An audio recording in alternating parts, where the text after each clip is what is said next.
making requests and offers easier with modal verb questions. Hello language enthusiasts! Today, we are diving into the fascinating world of English modal verbs. More specifically, we'll focus on how to form questions in requests and offers using modal verbs. This skill can help you express your thoughts more effectively and naturally in English. So, get ready to enhance your language proficiency. Before we jump into forming questions, let's revisit what modal verbs are. Modal verbs are a small group of verbs which include can, could, may, might, shall, should, will, would, and must. These verbs are used to express ability, possibility, permission, or obligation.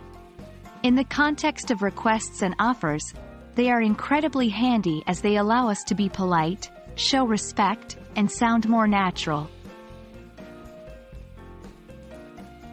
Now that we've refreshed our knowledge of modal verbs, let's see how we form questions with them. This is quite straightforward. You start with the modal verb, followed by the subject, and then the main verb. For instance, can I use your pen? Could you help me with this? May I have a glass of water? Might we go to the park today? Should I call her? Will you join us? Would you like some tea? Must we leave now? As you can see, the pattern is consistent across all the modal verbs. You may also need to form negative questions. Just add the word not after the modal verb. However, with can, you need to use can't or cannot. For instance, can't you see the difference? Couldn't you go tomorrow instead? Shouldn't we be heading home? Won't he be joining us for dinner?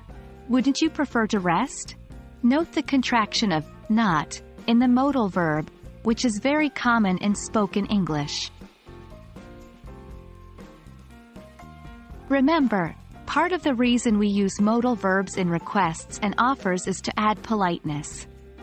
Generally, could, might, may, and would are more polite than can or will.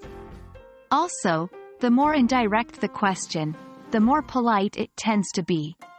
For example, could I possibly borrow your pen? Is more polite than, can I use your pen? And that's it for today's session. You now know how to form questions in requests and offers using modal verbs. You can also make negative questions and adjust the level of politeness with your choice of modal verb. Remember, practice makes perfect. So, try creating your own sentences and questions using these modal verbs. We hope this video has been helpful.